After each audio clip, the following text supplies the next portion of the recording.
what makes one an exceptional presenter? Is it flashy visuals? Is it the tone of voice? Is it the actual message or content? Or does it have something to do with body language, our gestures, and our stance? Today, we want to talk to you about this latter point. How do we use our body effectively to communicate our message?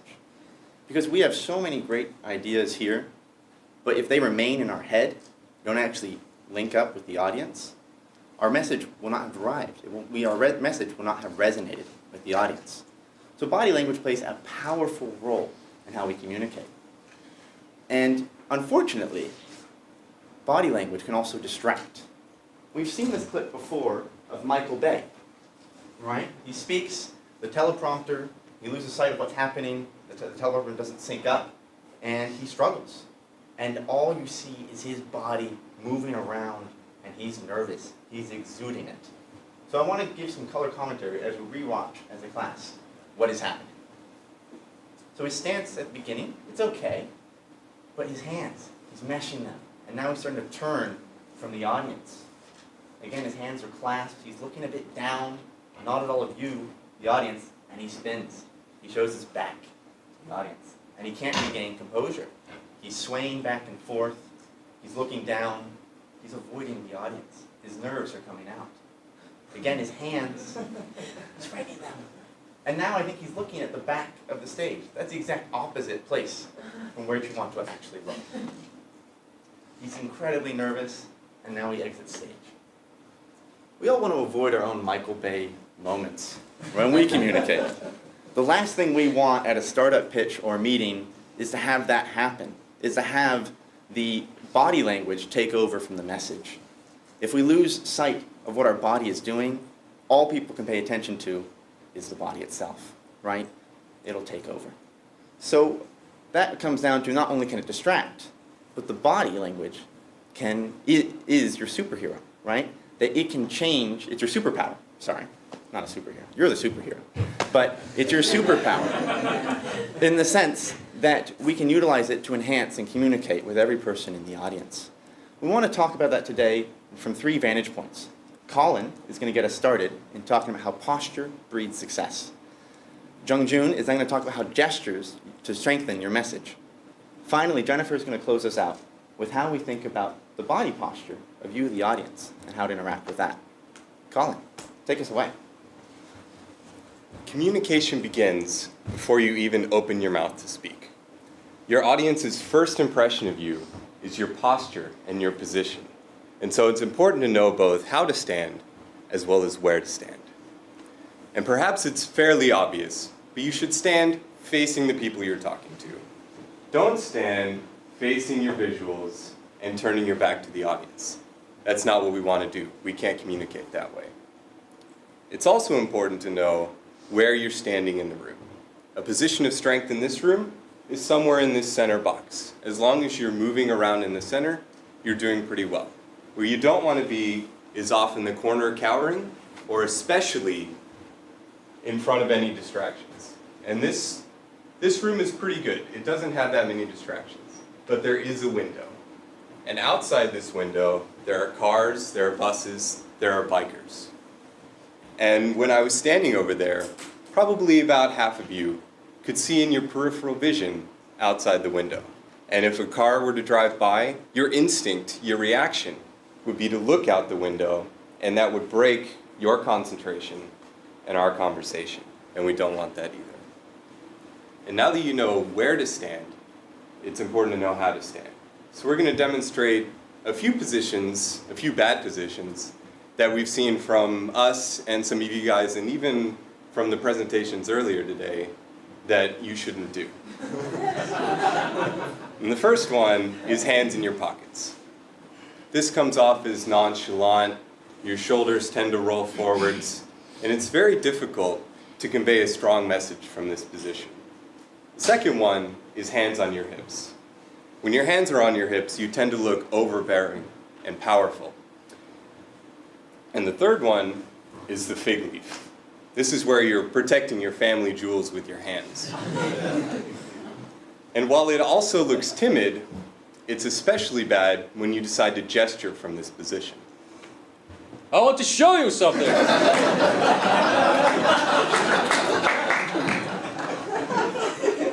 You look like you're flashing the audience, and that's not a good thing. So how should you stand? And if I could actually get all of you to stand, I'll lead you through a short demonstration on how to find your base posture. So once you've stood, be mindful of the people next to you and place your feet hip-width apart. Close your eyes and look up towards the ceiling and lift your hands above your head. Get a good stretch underneath your shoulders and let your arms drop to the side.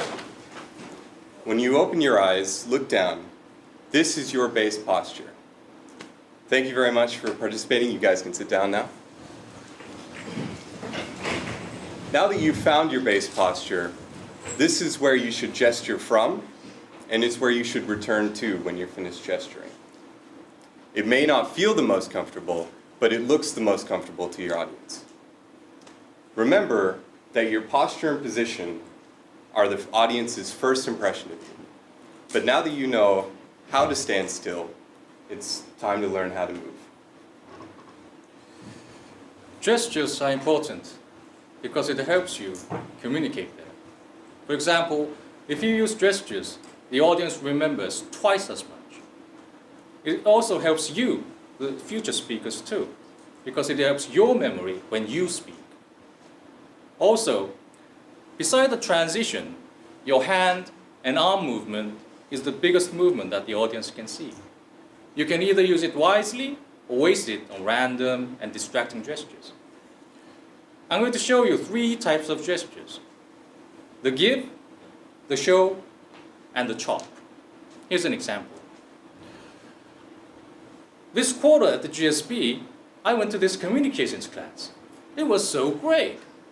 I mean, you could feel that your skills are improving. I think this was the best class I've ever taken. Let's rewind and see what happened. The give. This quarter at the GSB, I went to this communications class. So this gesture is used to give the audience the facts or the options. Remember to have your palms up, not down. We'll get to that in a minute. The show.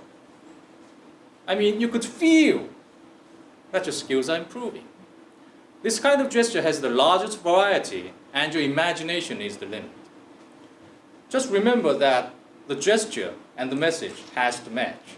For example, you can't say, "Profits are rising," with a gesture like this. So, congruency and creativity. The chop. I think this was the best class I've ever taken. So, this gesture is used to deliver strong opinion. You can either use it one hand, or you can use both hands. You can use both hands and do a larger chop, which will deliver a stronger message. So, next time when you do gestures, think about these 3 types and plan ahead. 3 types is the give, the show, and the chop. Ha! I bet everyone in the room is going to remember this. Gestures work. That's the message. Another subject is about having your palms up. So, I'll give you an example. People on the right, please rise and move to the left. I'll do it slightly different this time. People on the left, right, please rise and move to the left. One more time. People on the right, please rise and move to the left. Do you see the difference? Which one do you think would make more people move? The first one, yes. According to the study, if you have your palms up, 84% of the audience complies. If you have your palms down, 52%. If you have your fingers, 28%. Never use your fingers at your audience. It looks just arrogant, and only politicians use that. Clinton used it. "I did not have sexual relations with that woman." It looks bad back then, looks bad now. So never use it. And last but not least, avoid the T-Rex gestures. For example, people on the right, please rise and move to the left. No matter what you do right, I mean, it looks silly. So loosen up, everybody. Always remember that gestures are there for you and the audience to make a deeper connection. So far, we've talked about the audience. Now it's time to focus on you, the audience. As Jongjun and Colin and Matt described, we've been focusing on the body language of the speaker. But let's not forget, who's the real hero here? As we learned in our first week of class, it's not me, the speaker, it's you, the audience. But what happens when the audience doesn't realize that they are on this hero's journey? Have you ever seen an audience that looks like this? Have you ever been that audience? It's okay, we all have. Whether we're playing on our phones, falling asleep and nodding off, looking at the clock, and calculating, can we make an escape from this room? We've all done it. But the thing is, it's the speaker's responsibility to understand what's going on with their audience, and body language is a powerful way to assess that. As a speaker, we can be so focused on our own body language that we never even notice what the audience is doing. And it's important to change that. So I want to share 3 strategies for how you can engage with your audience better by developing more observational skills. So first of all, absolutely be using the gestures and body language tools that we've talked about today and over the course of the quarter. But the second thing is to notice. Of course, you're going to be looking for eye contact, but look beyond it. Look at how your audience members are sitting. Are they fidgeting? Are they moving? Are they leaning forward, looking engaged and taking notes? Or are they zoning out? If your body language, your eye contact, and your efforts at being compelling are not working, then you can go deeper.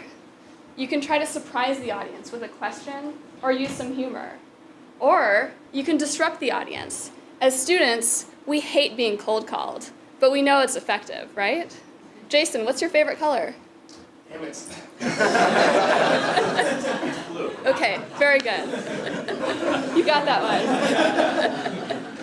As we all know, it's the fastest way to re-engage with a conversation with the speaker, so don't be afraid to use it. It's so important to keep your audience on track because they're the hero and it's their journey. Remember how Nancy Duarte told us that we are the Yoda to the Luke Skywalker, and our job as the speaker is to keep the hero on their journey. With that in mind, I think we've talked about 3 concepts that really remind each of us about how body language is your superpower. Use it, become that superpower, become that superhero, and we welcome any questions you have on how to stand strong, gesture effectively, and engage with the audience. Thank you.